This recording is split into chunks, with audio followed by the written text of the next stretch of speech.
Hello, good morning to all of you. Bonjour à toutes et à tous. Alors, pour ceux qui sont avec nous pour la première fois ce matin et qui ne m'ont pas vu les matinées précédentes, je me présente. Je m'appelle Bernd Fly, je suis architecte et membre du comité scientifique d'Europan. Je suis la personne qui ouvre les forums Intercession Europan tous les matins et c'est la première fois que le forum Europan a une forme virtuelle cette année, alors que ce forum est organisé depuis plus de 30 ans. Si vous voulez m'écouter dans d'autres langues, vous pouvez bien entendu choisir la langue qui vous sied. Nous streamons en effet le forum en 4 langues, anglais, espagnol, allemand et français. Vous n'avez qu'à choisir votre langue avant de rejoindre la salle. Et puis ensuite, vous avez, si vous êtes dans la salle, également un petit bouton qui vous permet de choisir la langue. Alors, ma façon de comprendre ma fonction ici évolue au fil du temps. J'ai non seulement le sentiment d'être la personne qui vous échauffe en quelque sorte tous les matins et qui vous accueille personnellement et qui annonce le programme de la journée, et j'ai toujours plus l'impression d'être une sorte d'élément qui permet de lier la sauce avec ces journées de forum. Je suis un élément qui connecte et tente de rassembler les idées des programmes des différents jours. Et c'est en ce sens que je tente d'absorber tout comme une éponge, tout ce qu'on apprend grâce aux débats, aux vidéos, aux interviews que nous voyons tous les jours. Et je comprends ici qu'en fin de compte, nous avons une sorte d'organisme avec Europan et cet agenda ambitieux. Partant, tous les jours, nous allons de l'avant et tentons d'enrichir nos réflexions, notre introspection, en espérant jour après jour nous épanouir davantage. Alors, vous vous souvenez peut-être de l'histoire d'hier matin avec les chèvres sur la colline d'hier. Parce qu'en effet, à Vienne, il y a les plus grandes fonctionnaires qui sont les chèvres qui mangent les déchets et ensuite, une fois que ces chèvres se reproduisent, elles sont, renvoyées dans les Alpes de Salzbourg à des centaines de kilomètres. Mmh. Cette, histoire de chèvre, en réalité, fait référence à la relation de synergie entre, l'habitat des Alpes et l'habitat artificiel justement, de ces tas de déchets. Et cela nous donne un exemple très intéressant qui montre qu'il est possible de prendre des actions de coopération, heu et qu'il est possible pour des animaux et des êtres humains de travailler ensemble, tout comme des fonctionnaires du public, des experts en biologie, des experts en écologie peuvent travailler ensemble. Tina Stabi était l'une de nos deux grands témoins lundi au cours de la première journée de ce forum. Elle a plusieurs fois fait référence à l'importance d'une approche intersectionnelle. Elle a demandé euh, d'élargir nos horizons et elle a parlé des silos. Elle a en effet indiqué que malheureusement, ceci était bien trop présent. Tina nous a convaincus qu'une approche transversale était nécessaire en vue de répondre aux défis de nos villes et de nos territoires. Et je suis bien entendu à 100% d'accord avec Tina. Et c'est pourquoi justement l'image que je vous présente aujourd'hui fait référence aux actions et aux réflexions intersectionnelles et transversales. Cette image fait référence au ferroviaire à Bangkok. Et il est évident qu'en voyant cette image, on comprend pourquoi les touristes sont intéressés à l'idée justement de prendre de telles photos. D'habitude, le rail et les marchés euh, en Europe, dans tous les cas, sont fort séparés. Et en Europe, on a de bonnes raisons de tout séparer pour l'hygiène, la sécurité, le confort, etc., etc.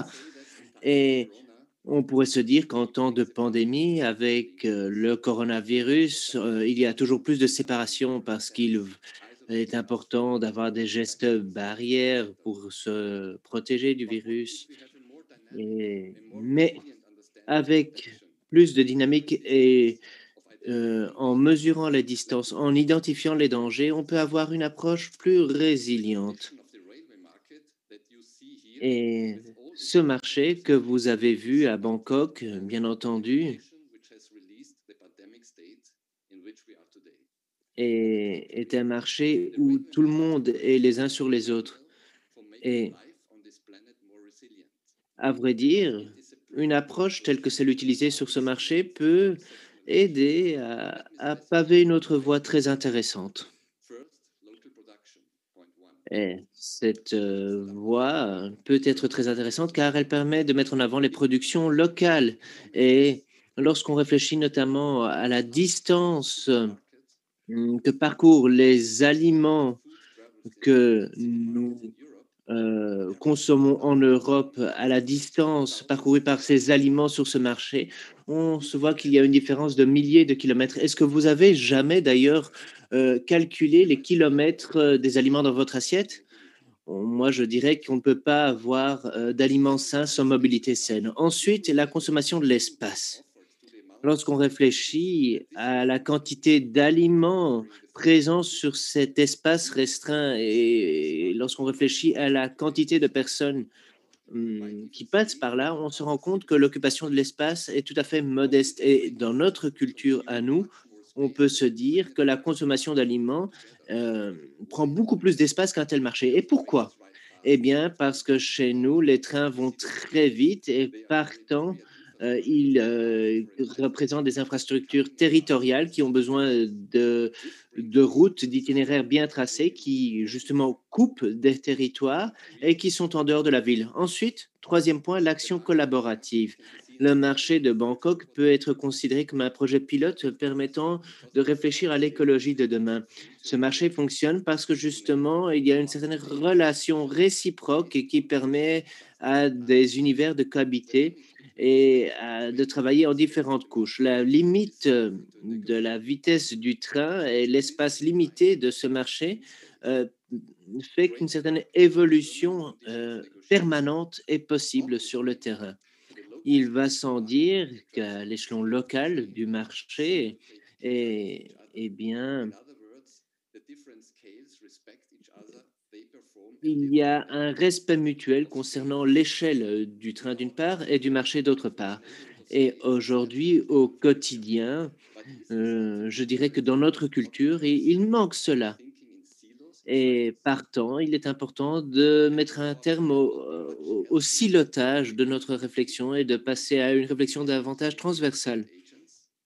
Et pour y parvenir, il est important de travailler avec davantage d'agents et de travailler de façon intersectionnelle. Et je pense que c'est avec une telle approche qui gagne du terrain au sein d'Europan que nous pourrons aller de l'avant demain. Je suis heureux de voir que les lauréats d'Europan 15 se sont rendus compte de l'importance de l'approche transversale et nous avons pu voir cela lundi, notamment lors de la première journée de ce forum, avec les vidéos de collaboration et les débats que nous avons suivis. Idem hier avec les différentes vidéos que nous avons pu voir. Hier, les partenaires d'EuroPensée ont également été impliqués. J'ai pu voir dans les vidéos qui ont été présentées que nos partenaires avaient l'ambition de faire de leurs villes des villes véritablement vivantes. Nous espérons que cet enthousiasme perdurera, car comme vous avez pu le voir hier après-midi, la compétition n'est qu'un premier pas dans un vaste processus qui réclame des acteurs cohérents et engagés sur le long terme. Nous avons hier entendu l'exemple de Selb et nous avons pu voir que la valeur ajoutée d'Europan, là, était véritablement importante car les villes et les clients peuvent collaborer avec un véritable engagement dans le processus de mise en œuvre. Et le processus, parfois, peut durer très longtemps. Vous l'avez bien vu hier. Aujourd'hui, nous continuerons sur la lancée entamée hier et nous aurons des débats comparatifs ce matin sur les sites E16. Nous explorerons le concours et vous savez bien que cette session de ce matin n'est ouverte qu'aux lauréats d'Europan 15, aux nouveaux venus d'Europan 16. Ce matin, nous verrons le deuxième groupe de familles qui abordera la question de la relance. Nous aurons trois sous-catégories, les paysages, les districts et les interfaces. L'idée avec ces sous-groupes, c'est encore une fois d'avoir des échanges comparatifs qui permettront de mettre en avant les réflexions et les questions que se posent les différents sites pour justement mieux répondre aux exigences et aux questionnements de tout un chacun. Et vous le verrez, en fin de matinée, nous aurons une synthèse comparable à celle que Katharina nous a faite hier. C'est Blaze Babnik qui la fera. Et ensuite, Myriam Garcia et Dimitri seront les modérateurs du premier débat. Je tiens à vous le dire ici, lorsque j'aurai terminé de prendre la parole. Après la pause de ce midi, à 2h30, nous continuerons avec les processus de mise en œuvre concernant les idées gagnantes. Et ce, parce qu'en effet, il est important de créer un lien entre les idées et les processus. Une bonne idée n'est-il que s'il y a un processus ambitieux de mise en œuvre. Aujourd'hui, les processus se concentreront sur les espaces adaptables en vue justement d'aller de l'avant. Et nous travaillerons avec Socrates Stratis et Céline Bedard qui seront les modérateurs de cet après-midi. Nous parlerons des projets Europan 13 de Zagreb et des projets Europan 14 de Torre-Glava et d'Amsterdam. Nous aurons également les lauréats d'Europan 15 et les représentants d'Europan 16, comme je vous l'ai déjà dit.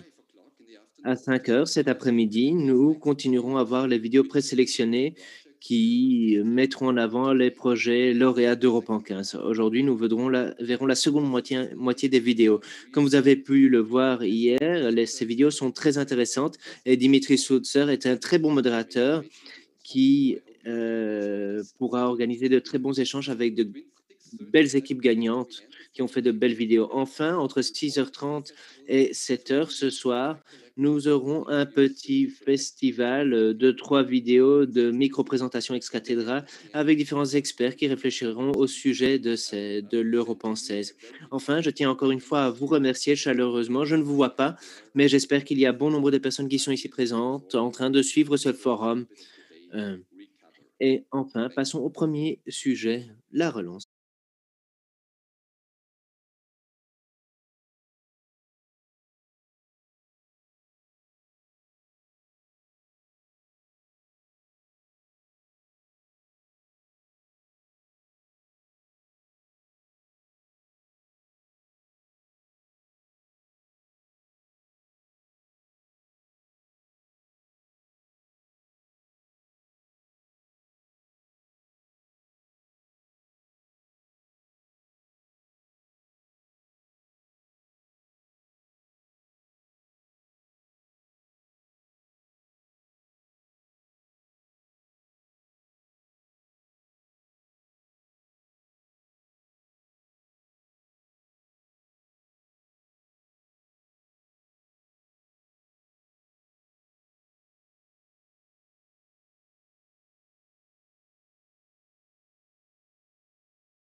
Hello, Welcome to this session. Bonjour et bienvenue à cette session. Je m'appelle Myriam Garcia.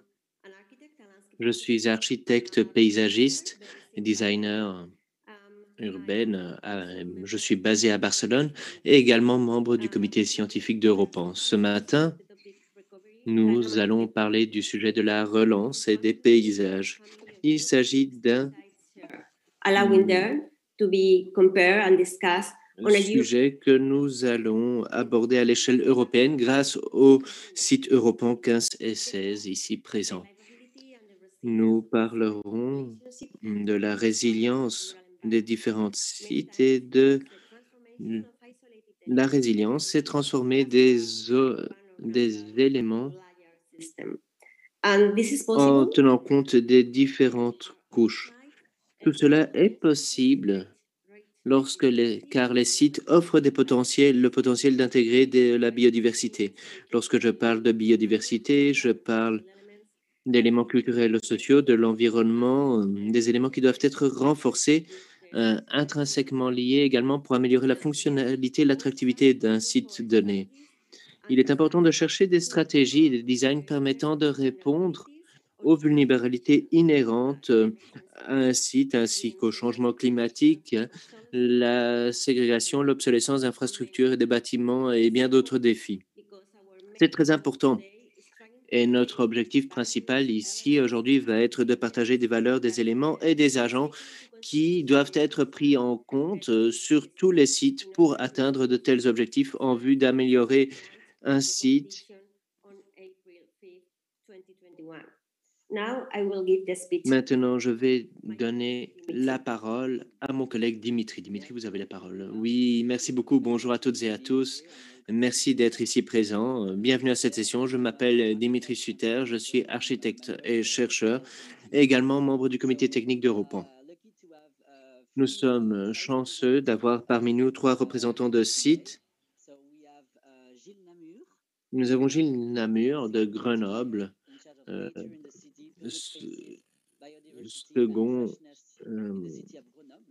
à la ville délégué de la ville de Grenoble. Ensuite, nous avons Christian Dotel, qui est le maire de Pont-Aven.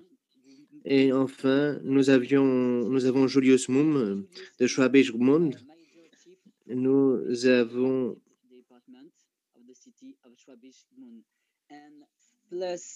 et enfin, nous avons 2 autres représentants des villes européennes 15. Nous avons pour Casar de Cáceres, Gamero Ceballos Zúñiga, et désolé si j'ai écorché votre nom. Et surtout, si vous voulez prendre la parole, n'hésitez pas à lever votre main. Et enfin, pour Innsbruck, nous avons Wolfgang Andexlinger, qui est responsable du département de planification de la ville de Innsbruck. Et nous avons également notre grand témoin qui prendra la parole en fin de matinée. Il s'agit de Blaž Babnik, qui est architecte et planificateur urbain. Et il nous vient de Ljubljana, qui était également à Europan 13. Je vais maintenant vous présenter notre programme de l'heure à venir. Tout d'abord, nous allons regarder les vidéos concernant les 3 sites d'Europan 16 et ensuite nous poursuivrons nos débats. Une petite précision pour le public. Sachez qu'il y a un chat à votre disposition et si vous pouvez poser vos questions en anglais, cela serait bien pratique car celles-ci ne sont pas traduites. Passons désormais aux vidéos, mais avant tout, une petite chose. Nous allons réfléchir aux similarités entre les différents sites pour la dynamisation des paysages. Et avant de voir les vidéos, une petite question que je vous demande d'avoir à l'esprit. Quelles sont les problématiques partagées par les sites dans leur ensemble? Alors, il ne faudra pas répondre à cette question-là maintenant tout de suite, mais in fine, il serait bon d'entendre votre point de vue concernant ce point-là lors des débats qui suivront la présentation des vidéos. Sur ce, passons aux premières vidéos de la journée qui concerne donc Grenoble et Pont-Aven. Et je le répète encore une fois, il y a une question que j'aimerais que vous ayez à l'esprit. Quels éléments paysagers permettront d'accompagner la relance sur vos sites? Passons maintenant à Grenoble et Pont-Aven. Merci bien.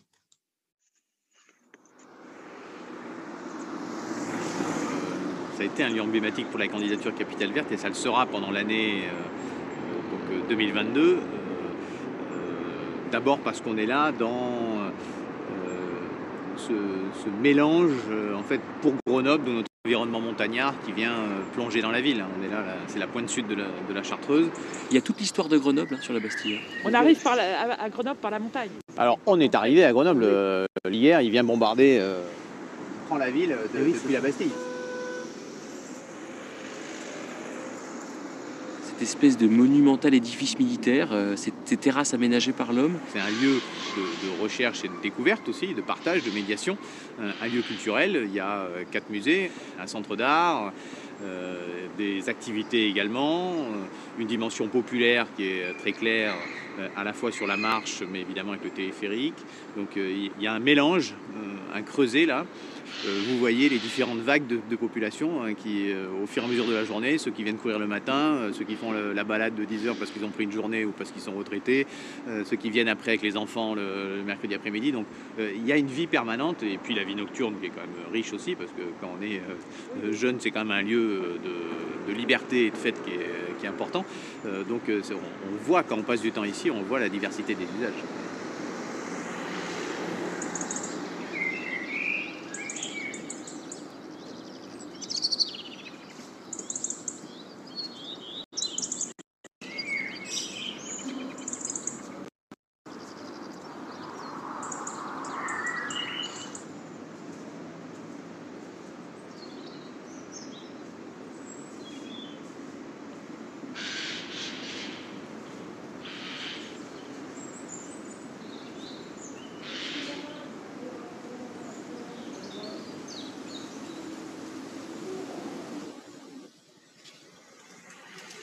Il y a à la fois cette question d'entretenir cette biodiversité. On a plus de 500 espèces. Là, on est un peu la pointe nord du système provençal. Donc, il y a des caractéristiques un peu mélangées. La question de la réappropriation de certains usages, des vignes sur le sommet, de façon pensée et intégrée dans la biodiversité. Donc, c'est aussi des enjeux assez forts pour nous. Donc, se croise vraiment l'histoire de l'usage des humains pratiques et de l'habitat humain dans cet environnement. Cette Bastille, on veut l'habiter, mais on veut aussi du fait de l'habiter. Elle est touristique, 600 000 personnes par an, c'est quand même pas rien. Et il y a fort à parier que si on la met au centre de politique publique, elle sera encore plus visible. Donc c'est un petit peu pas mal de contradictions. Donc vivre, protéger, attirer, mais pas trop quand même. Le rapport entre préserver et venir s'émerveiller, qui a aussi un intérêt, d'abord pour nos yeux et notre âme, mais aussi pour peut-être comment on agit après une fois qu'on a redescendu. C'est des questions qui sont insolubles en fait. On a toute l'histoire de Grenoble dans un tout petit espace, mais c'est pas nécessairement clairement évident. Il n'y a pas de récit de storytelling qui, de manière apaisée, explique que la Bastille, c'est tout ça en fait.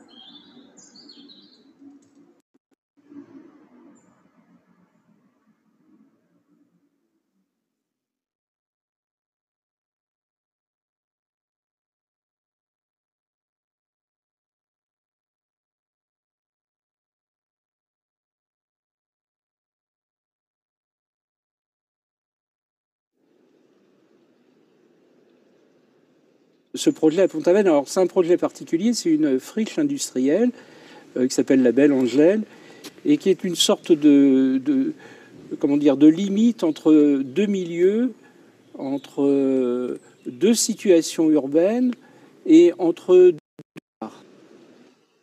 La première, c'est cette histoire avec un passé qui est un peu la marque aujourd'hui de la ville, hein, la peinture entre autres.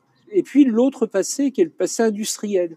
D'abord autour évidemment des conserveries de poissons, puis de légumes. L'usine que nous voyons là, l'ancienne usine, il y a eu jusqu'à 300-400 personnes qui travaillaient dedans. Il y avait 7 usines à Pont-Aven, dont 4 encore récemment. La relation à la vallée et à l'espace de l'Avenne est en même temps assez occultée aujourd'hui par cette friche, alors qu'il ne demanderait qu'à être valorisé et redonner aussi une lecture à cette Avenne fluviale qui ensuite va irriguer le territoire jusqu'à Rospordin et plus. Et cette nature qui effectivement a été très exploitée par les peintres, puisque le long de la friche de la Belle Angèle, nous avons le bois d'amour, qui était le lieu emblématique des peintres de Pont-Aven à un certain moment, par Sérusier, Gauguin, etc. Le long de la rivière, autrefois, il y avait beaucoup de moulins. Pont-Aven avait une maxime, on disait Pont-Aven, ville de renom, 14 moulins, 15 maisons. Aujourd'hui, il n'existe plus qu'un seul moulin en activité qui fait travailler grâce à la rivière, à l'Avenne. Donc il existe une économie à développer grâce à cet aspect fluvial. Là, on est dans une des entrées, et tout à l'heure à l'usine, c'était l'autre entrée plutôt rurale, côté maritime, côté rural. Donc c'est assez intéressant ce travelling paysager entre l'entrée vers le port et puis l'entrée par l'usine. En partant de qualité spatiale et en partant de historique, on peut certainement construire un urbanisme réel, un urbanisme au service des habitants et un urbanisme aussi attractif parce que une des activités de Pont-Aven, c'est aussi une activité touristique.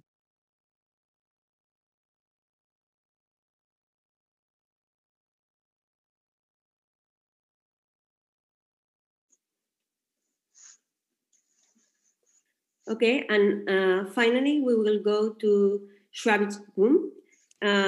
Good landscape intervention rather than Passons à Schwabisch-Gmünd et essayons de voir si l'intervention paysagère peut être la première action menant à la relance plutôt qu'une intervention architecturale. Merci.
J'espère que vous nous entendez bien parce qu'on n'a pas eu le son de la vidéo. No, I don't think so. Voilà, vous entendez, hein, vous m'entendez, n'est-ce pas? Oui, très bien. Voilà, veuillez excuser l'absence de son sur la vidéo. Mais on s'entend, en tout cas, on peut parler et c'est surtout le débat qui compte, bien sûr. Alors, avant d'entamer le débat, je voudrais corriger une petite erreur. Klaus, pour Grenoble, désolé, je pensais que c'était Namur, en fait. Toutes mes excuses et Esther aussi. Mes plus plates excuses à ce niveau-là concernant vos noms. Si vous me pardonnez, je vous propose d'avancer par la première partie de notre débat. Alors, comme nous l'avons vu dans les premières deux vidéos, notamment à Grenoble et Pont-Aven, eh bien, nous avons un écosystème naturel fort, une infrastructure qui doivent être récupérée ou dynamisée. Alors, c'est toujours intéressant comme site et pour différentes raisons. Vous avez un environnement montagneux, des vues panoramiques, un historique, un patrimoine intéressant d'un point de vue touristique, notamment Pont-Aven, un lieu intéressant avec les peintres là-bas et la rivière aussi. Ce sont des ressources existantes que vous devez utiliser pour renforcer votre site. Maintenant, vous avez là un atout existant fantastique. Et donc, il faut exactement savoir ce que vous attendez de Europan 16 et du concours parce que vous avez déjà pas mal d'outils en place. Il faut aussi comprendre le rôle de ces points d'intervention que vous présentez ou d'autres points que nous n'avons pas encore ou vous n'avez pas encore réalisés. Donc, il faut pouvoir dégager des synergies entre un paysage attrayant, mais aussi des installations et infrastructures qui doivent permettre de mettre en avant vos sites. Pour Grenoble et Pont-Aven, nous vous posons la question. Donc, quel est le lien avec le paysage? C'est peut-être la première question. Et ces liens peuvent-ils devenir les moteurs de la transformation de vos sites respectifs? Et si oui, comment? Donc, vous avez la parole. Bien, je ne sais pas, Grenoble ou Pont-Aven? C'est comme vous voulez, c'est comme vous voulez. Vous avez une problématique commune finalement, donc allez-y. Entre les deux projets, ce qu'il faut noter, c'est des échelles un peu différentes. Des échelles différentes parce que la ville de Grenoble est une grande métropole, Pont-Aven est une petite ville à la fois rurale et puis citadine. Mais ce qui peut-être rapproche les deux projets, c'est l'échelle de l'objet lui-même qui est à étudier. Autant cette usine de 450 mètres de long à Pont-Aven est une chose hors échelle par rapport à cette petite ville, autant la Bastide à Grenoble surplombe comme ça cette ville d'une manière aussi assez spectaculaire. Mais nous, notre problématique est un petit peu différente, c'est-à-dire la problématique qui est la nôtre, c'est comment articuler, et je l'ai dit un petit peu au début du petit reportage, comment articuler deux situations urbaines, deux histoires, deux types de paysages entre le maritime et le rural, deux types d'histoires entre l'histoire de la peinture à Pont-Aven, dans ce lieu qui s'appelait le Bois d'Amour, dans ce lieu, et puis en même temps une histoire industrielle qui a existé. Et cette articulation entre les deux récits est importante parce que c'est aussi l'histoire moderne de cette ville entre tourisme et puis une population locale qui sont cette population en particulier qui a l'héritage de cette histoire ouvrière, puisque c'est une ville socialement très contrastée entre des très hauts revenus sur des lieux spectaculaires de la ville, et puis en même temps une population globalement plutôt très, très, très moyenne et sociologiquement des petits revenus. Donc c'est toutes ces contradictions qui sont intéressantes. Et à travers cette transformation de ce site industriel de l'usine de la Belle Angèle, c'est aussi la transformation, enfin c'est agir sur la ville dans une dimension sociale, dans une dimension paysagère, et puis évidemment dans une dimension urbaine, parce que cette usine, c'est une des entrées principales de la ville, un petit peu comme à Namur. C'est vrai que ces portes de ville, par cette friche industrielle, est une chose assez étonnante et parfois déconcertante. Voilà quelques éléments supplémentaires. Et puis, enfin, troisième élément, au-delà de cette dualité permanente, troisième élément, c'est la Veine elle-même, qui est une rivière qui traverse cette petite ville s'est construite autour de la rivière. C'est vraiment une sorte de colonne structurante pour toute la ville. Et la ville s'étend autour de la Venne. Donc c'est tout cet aménagement qui va d'un paysage rural à un paysage maritime qui est vraiment très intéressant à traiter. Et l'usine étant le point de départ, c'est elle qui introduit cet changement de paysage dans ce travelling. Je parlais de travelling, c'est un peu comme au cinéma. On a tout un process à mettre en place à partir de cette étude qui est notre entrée dans ce grand travelling jusqu'à la mer. Voilà, quelques éléments complémentaires. Merci pour ces compléments. Thank you for this Perhaps from Grenoble. Peut-être pourrais-je dire certaines choses sur Grenoble. Alors, ce qu'on a vu était très intéressant. Vous avez dit pas mal de choses intéressantes, effectivement. Pour Grenoble, on ne le voit pas vraiment dans la vidéo, mais la Bastille est un ancien site universitaire.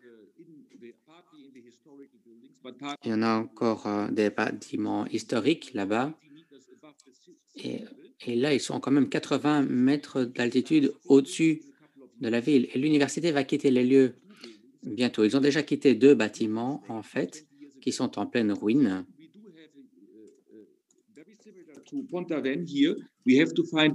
Donc, comme à Pont-Aven, on doit trouver une nouvelle utilisation pour ces bâtiments, une nouvelle affectation, tout en tenant compte de grosses contraintes, un peu comme à Pont-Aven. Pour la Bastille, c'est une fortification militaire, c'est un bâtiment classé qui doit donc être préservé. C'est un bâtiment dont la nature est très verticale, la nature est verticale. Et donc, on a souvent eu des funiculaires, ce genre de système qui est envisagé pour monter là-bas. Et c'est un site, bien sûr, protégé, j'insiste. C'est un site protégé pour sa biodiversité, pour son apport paysager. C'est un espace vert, en fait, à côté d'une ville très dense, un espace vert qu'il faut protéger. Enfin, la Bastille a un impact sur l'image de la ville de Grenoble, un peu comme on l'a vu avec les peintres à Pont-Aven. Quand on pense à Pont-Aven, on pense à Gauguin, on pense à ses peintures de ce maître français, et puis quand on pense à Grenoble, on pense à la Bastille. Si vous voulez, c'est une sorte de totem qui représente Grenoble, et donc c'est très lié au projet. Donc quand on change quelque chose de cette amplitude, il faut faire attention de ne pas impacter l'image de Grenoble, parce qu'avec la Bastille et tous les usages qu'on peut en faire, que ce soit du tourisme, un peu d'agriculture, la préservation de la nature ou des espaces verts, c'est un monument national et encore une université aujourd'hui, eh bien, quelle que soit notre intervention, puisqu'on est proche du centre urbain, tout doit rester équilibré, en fait. Et à Pont-Aven, on a aussi beaucoup d'usages et donc on doit aussi maintenir l'équilibre pour protéger l'image de la ville pour ses citoyens. Merci pour ces éclaircissements, Wolfgang. Juste un dernier petit point, si vous permettez. Alors, à la différence probablement de Grenoble et de la Bastide, qui est un monument protégé, vous avez appelé de bâtiment totem, l'usine de Pont-Aven n'a pas beaucoup d'intérêt architectural. Voilà, et ce qui est intéressant, c'est le paysage, c'est le site. Comment aménager ce paysage? Parce qu'on est en zone urbaine constructible, avec des possibilités de construire. Et comment, dans cet écrin très particulier, trouver le bon équilibre pour un aménagement de transition. Mais le bâtiment lui-même a très peu d'intérêt. C'est un bâtiment, une espèce de rafistolage entre le 19e et puis aujourd'hui. Il ne reste plus grand-chose de la période 19e, d'ailleurs. Donc voilà, c'est pas mais par contre, le site est absolument incroyable et il peut être autre chose d'une naturation.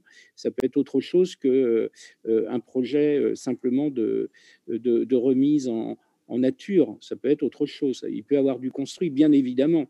Et d'ailleurs, si l'établissement foncier qui doit nous accompagner dans cette opération est partie prenante, c'est aussi parce qu'il y aura création de valeur sur ce site, création de valeur économique ou autre, ou du logement, etc.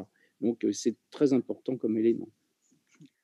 The university buildings, Les bâtiments universitaires à Grenoble, eux non plus n'ont pas de valeur architecturale particulière. On pourrait facilement dire qu'on va les remplacer par du logement. Ce serait une solution facile, bien sûr, mais ce serait la pire peut-être, parce qu'on a un espace magnifique là-bas. On ne doit pas en faire une sorte de lieu résidentiel de standing pour les Grenoblois. Non, l'idée, eh bien, nous devons requalifier l'endroit sans tout détruire, bien sûr. Merci pour ces précisions. Vous avez créé de bons liens. Alors, c'est vrai qu'ici, nous sommes face à des lieux qui ont une identité forte, que ce soit pour Grenoble ou Pont-Aven, l'image est là. L'image doit être prise en compte. Nous devons, bien sûr, avancer, peut-être faire plus pour recouvrer cette histoire de ces deux lieux. Donc, peut-être pouvons-nous avancer et demander à Julius d'intervenir, parce que là, finalement, sur votre site, les choses sont différentes. Il n'y a pas de lien direct avec le paysage. Et donc, peut-être pourrions-nous apporter une autre contribution. Est-ce que l'intervention sur le paysage pourrait être une première action, peut-être pour lancer, relancer, redynamiser le site? What we need is we have a devastated urban devastated area by on a une zone urbaine assez dévastée. Century. Cette situation est la conséquence de l'évolution des 100 dernières années. On a une colline au nord, on a une rivière de l'autre côté, et au sud donc, et au milieu, eh bien, c'est très dense, comme à Pont-Aven en fait.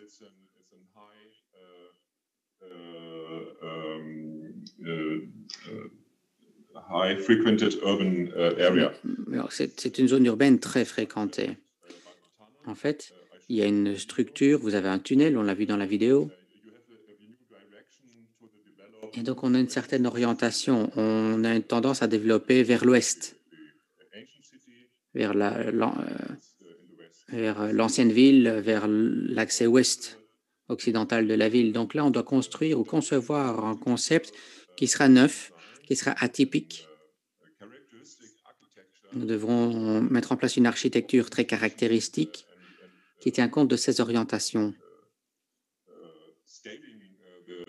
Nous devrons travailler à une autre échelle. Nous devrons travailler à l'échelle de cette ville de taille moyenne, en fait.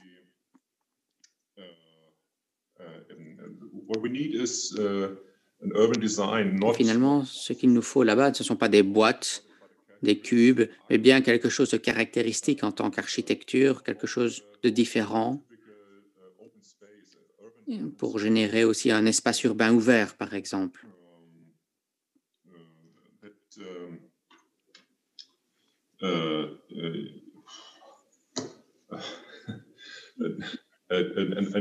What you see is characteristic on the right side. Characteristic on a une situation très caractéristique du 19e à certains endroits, de l'architecture utilisant des briques, et le reste, eh bien, a moins de valeur architecturale. Donc, ce qu'il nous faut, c'est un nouveau projet architectural qui relie ces caractéristiques, notamment cette architecture du 19e que l'on veut conserver, ces briques. Mais ce que l'on veut éviter, c'est des cubes, des boîtes, etc. On veut éviter tout cela. On veut vraiment changer notre approche, quelque chose de plus spécifique en termes de design pour créer un espace urbain ouvert, une sorte de corridor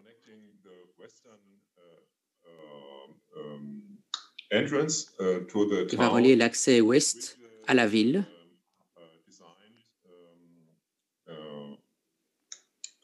Areas around the railway station and then connecting. On a la gare qu'il ne faut pas oublier, qui doit aussi être reliée au centre. Voilà, merci de votre attention. Merci, Julius.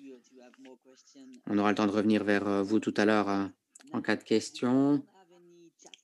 Alors, il n'y a pas de questions dans le chat. Mais nous allons donc directement donner la question la parole à Esther. Myriam, n'est-ce pas? Oui. Alors, Esther, justement, quelle est ton expérience d'Europan 15? Quel est le rôle des paysages et paysagistes, peut-être, dans ces projets, notamment quand on entame un projet de rénovation?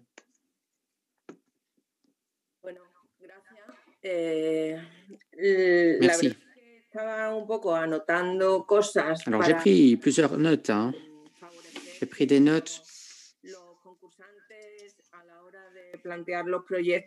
Donc, l'idée, c'est que finalement, quand on présente les projets, eh bien, on trouve plus facilement des solutions.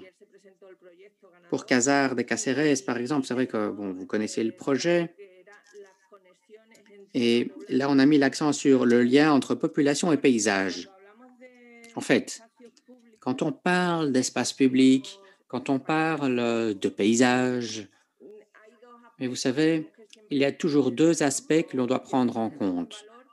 D'abord, nous devons les mettre en valeur. Et les mettre en valeur comment? Bien, pour leur valeur intrinsèque d'une part, mais aussi en tenant compte de la valeur reçue par un site par l'usage humain.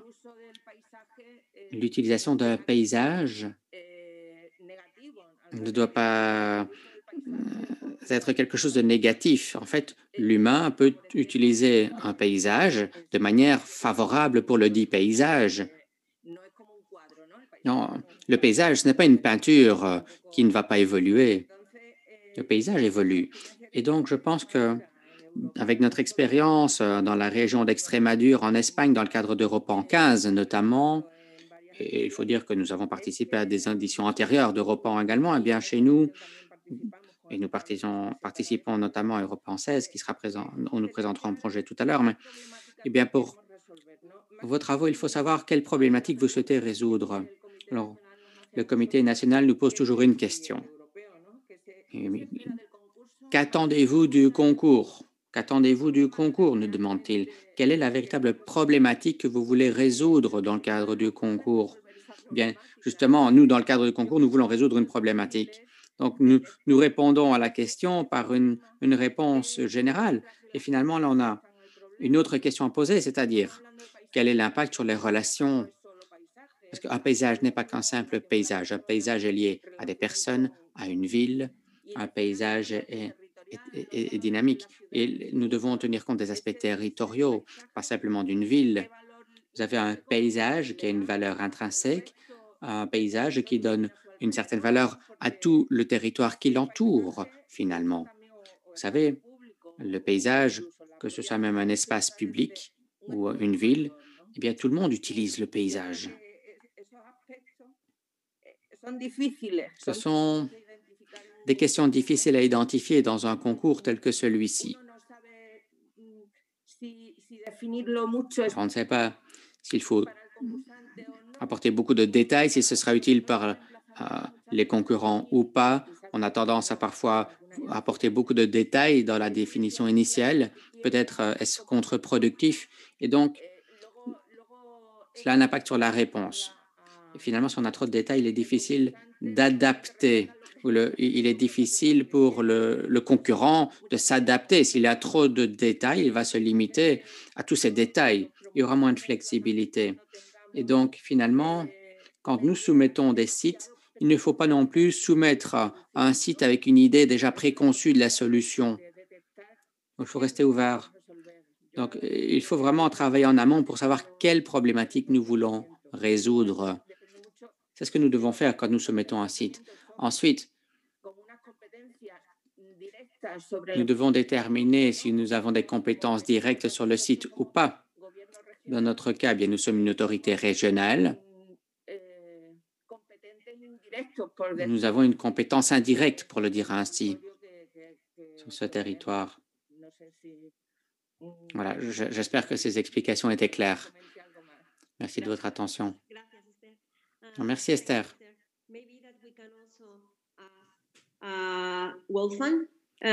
which was the experience. Wolfgang, on peut peut-être te poser la question de votre expérience à Innsbruck. Oui, merci. Merci de me donner la possibilité de prendre la parole ce matin et de vous expliquer notre expérience à Innsbruck. Alors, d'une certaine manière, cela me rappelle des discussions pour Europan 15. Nous devons savoir dans quelle mesure nous devons poser des questions plus ou moins détaillées ou précises. En fait, les discussions ont été très intenses avec la ville d'Innsbruck.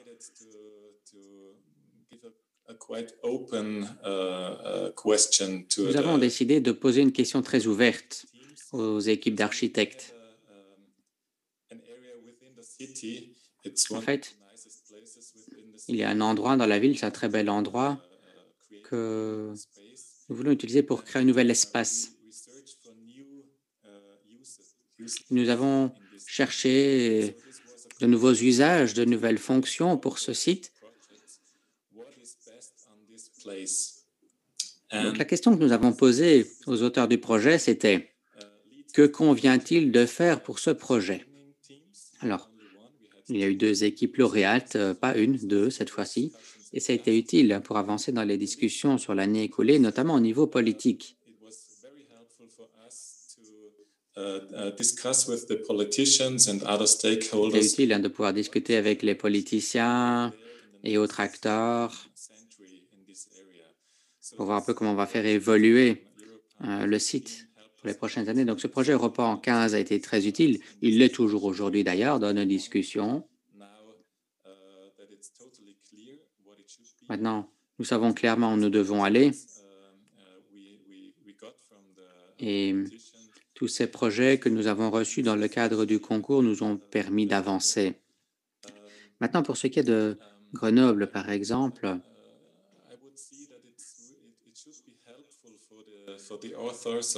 je pense que pour les architectes, pour les auteurs,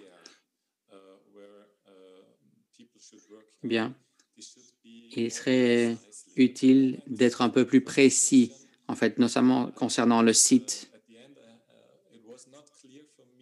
Parce qu'au début, ce n'était pas clair pour moi. Je ne voyais pas clairement la question que vous posiez. Alors, vous l'avez expliqué a posteriori et j'ai compris, mais je pense qu'il est important de pouvoir communiquer clairement sur le site, les limites du site, où intervenir, où poser des questions, parler de l'utilisation. Donc là, vous avez des questions ouvertes et ces questions sont intéressantes.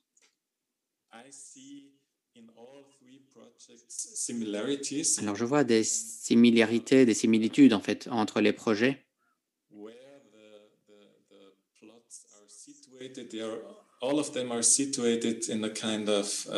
Alors, ces différents sites se situent en général au bord de la ville, en bordure de ville.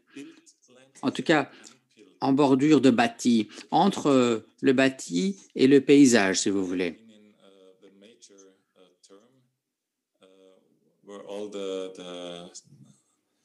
Je pense que les projets devraient se concentrer sur le concept de paysage. Qu'est-ce qu'un paysage? Est-ce un paysage naturel? Est-ce un paysage bâti? C'est le genre de questions qu'on doit pouvoir se poser. Pour Pont-Aven, par exemple, il est intéressant de travailler sur la structure linéaire. Ça me fait penser un peu à une sorte de pieuvre avec des tentacules. Vous savez, ces tentacules sont une partie de la ville, c'est relié à un centre. Mais la question de savoir ce que peut vous apporter cette structure linéaire dans votre paysage notamment. Donc, c'est une question très intéressante, me semble-t-il. Et pour Schwäbisch Gmünd,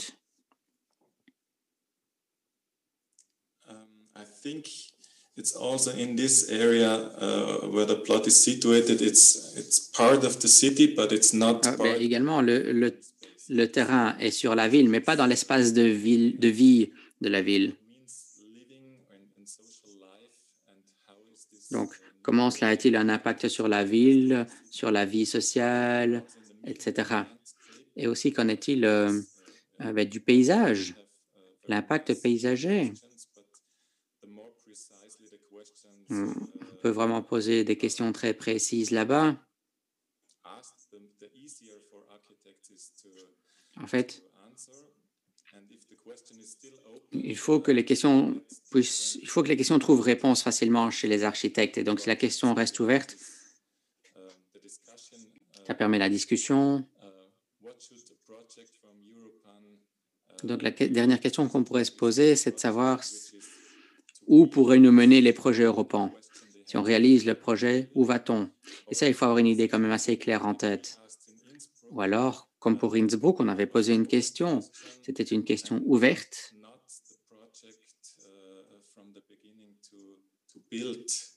Le projet initial n'était pas de construire quelque chose. L'idée, c'était de plutôt poser une question pour voir à quoi allait ressembler l'avenir. Merci beaucoup. Alors, Julius, qu'en est-il justement de Schwabisch? Quelles sont pour vous les activités qui peuvent être organisées sur cette partie de la ville, sur ce site? Vous avez parlé de supraéconomie, d'activités agricoles, etc., etc. Donc, que peut-on en faire vraiment? Quel type d'économie peut-on développer là-bas?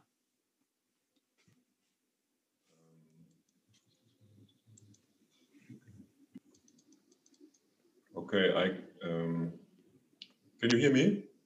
Yeah. Yes. I will say thank you to Innsbruck. D'abord, je voudrais remercier Innsbruck, la ville d'Innsbruck, pour ses conseils. Donc, effectivement, il faut s'accorder sur la fonction du site. Alors, on a un élément important à proximité, c'est la gare. Donc, il faut améliorer la mobilité autour de la gare.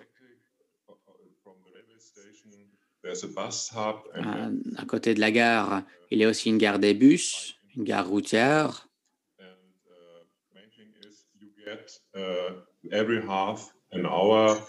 Et en fait,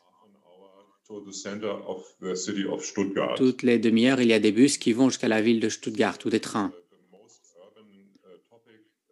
Et c'est là qu'on se rend compte que finalement, nous sommes connectés. On est connectés de manière assez intense à une métropole européenne qui est la ville de Stuttgart. Donc la zone est très dense et l'idée de l'architecture, c'est de créer une sorte de corridor, un couloir, et d'avoir sur les extrémités de la zone, eh bien, avoir différents, comment dire,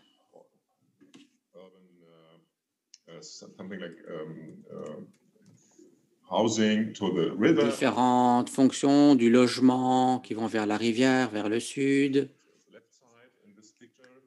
Vous le voyez hein, sur l'image, ici sur la photo. Alors, je ne sais pas comment on dit en anglais, vous m'en excuserez.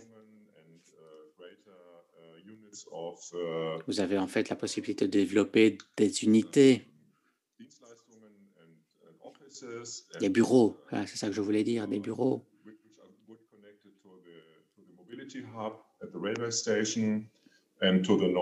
Et alors vers le nord,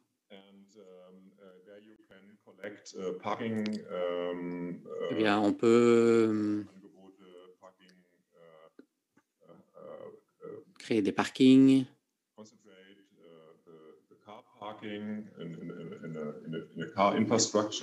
peut vraiment mettre en place une infrastructure de parking there is also possible to have mal Englisch einkaufen, also Handelsangebote, Retail. On peut y mettre des magasins. On peut y faire plein de choses, hein, finalement. Yes, also it is not a thing to decide. My Donc opinion voilà, is it's not c'est difficile. Et l'idée, c'est d'avoir une sorte de couloir vert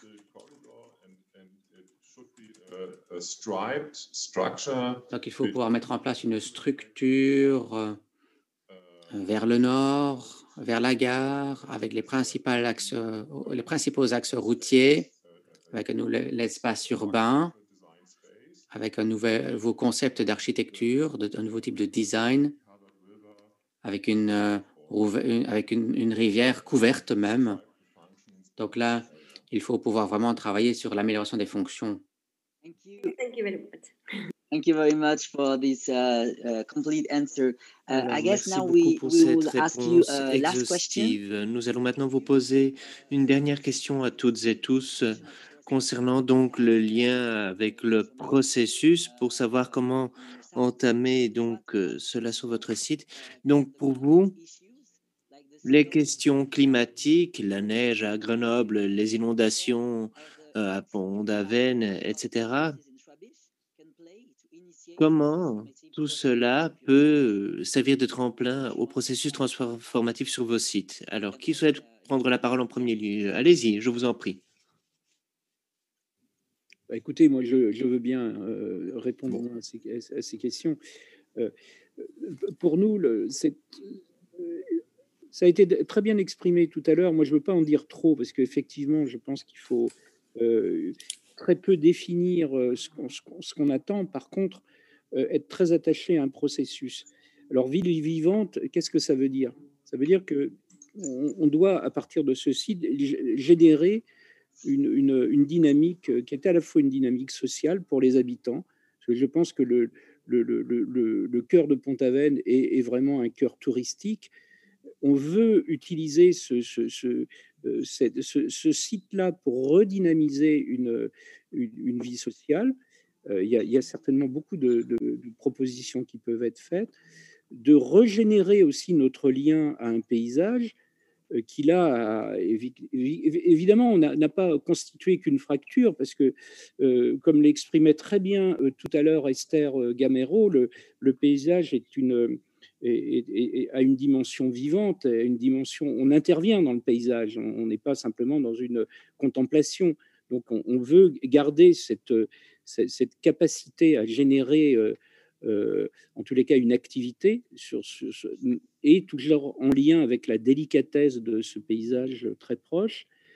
Et puis, comme l'a exprimé très bien tout à l'heure avec cette image de la pieuvre, alors la pieuvre, évidemment, on ne va pas revenir sur la figure de la pieuvre dans l'histoire de l'art, hein. Il y a des très beaux livres de Didier Huberman sur les questions, mais en tous les cas, c'est intéressant de se dire qu'à partir de ce site, on peut redynamiser sous forme de tentacules finalement tout l'ensemble urbain jusqu'à son dégagement vers la mer.